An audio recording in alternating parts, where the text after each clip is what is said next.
All right, for more now on how we keep track of the Taliban, let's bring in former Navy SEAL and former member of the FBI Joint Terrorism Task Force, Jonathan Gilliam, plus Stephen Rogers. He's also a former member of the FBI Joint Terrorism Task Force and a retired police detective as well. Jonathan, let me start with you on this one. Is there really a way to track these prisoners once the travel ban is lifted? I would have to say no. I mean, there are ways through sources that we can track these individuals, but the reality is these 5 guys should have never been released, especially for Bo Bergdahl. I mean, take the politics out of this. I know the reporter there was just talking about the Republicans being angry about stuff. There are people that are operators that are in the intel community that are furious over these individuals. I mean, al-Baghdadi, who's the head of ISIS, went through a similar incarceration over in Iraq and then got out and became the head of ISIS.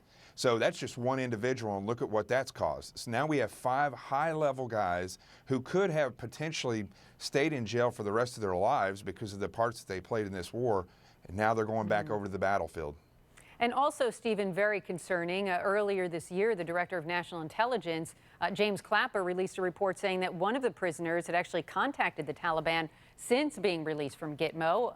Is there any way to tell or track if these men are plotting revenge of some sort?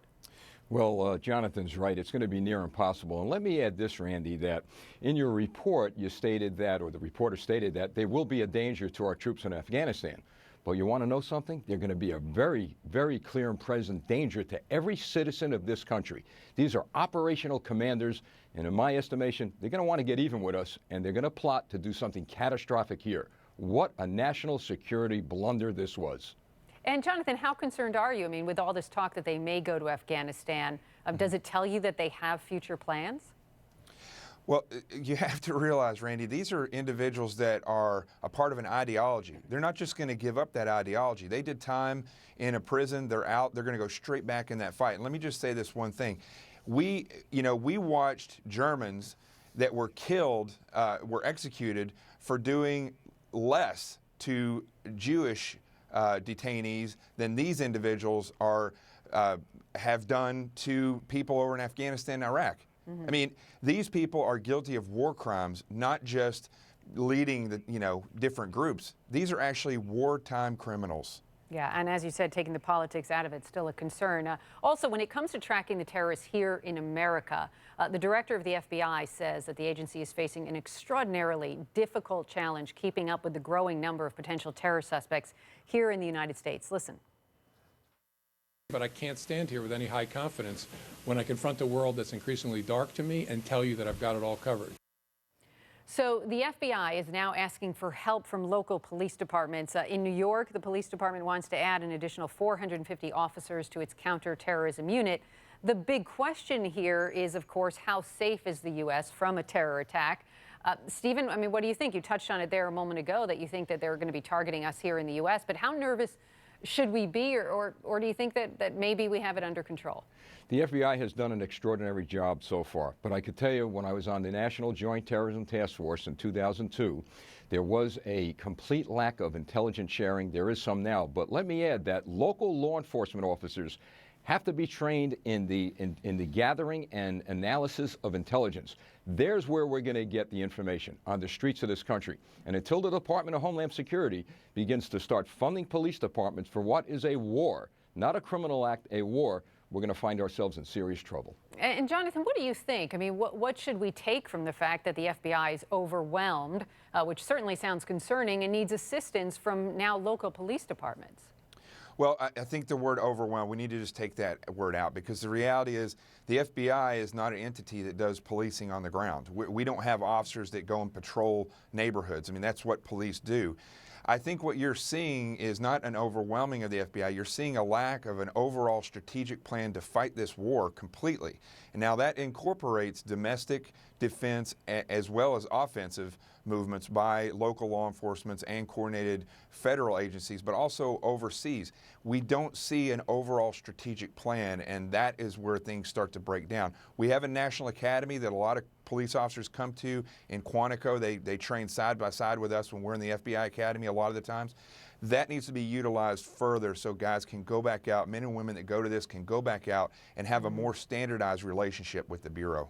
And Stephen, I mean, it is sort of scary that the FBI says that they can't keep up, at least, with all the possible terror suspects. I mean, should we believe that there are that many out there at this point?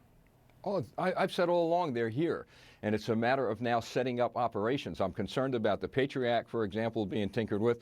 I'm concerned about some of the things that we've done to at least be very proactive and prevent terrorist attacks. But intelligence information sharing has always been from the top down. Now it has to come from the top up, meaning from the streets to our national law enforcement agencies. And Jonathan, what about the money? I mean, do we really have the money for the hiring and the training of these officers to help the FBI?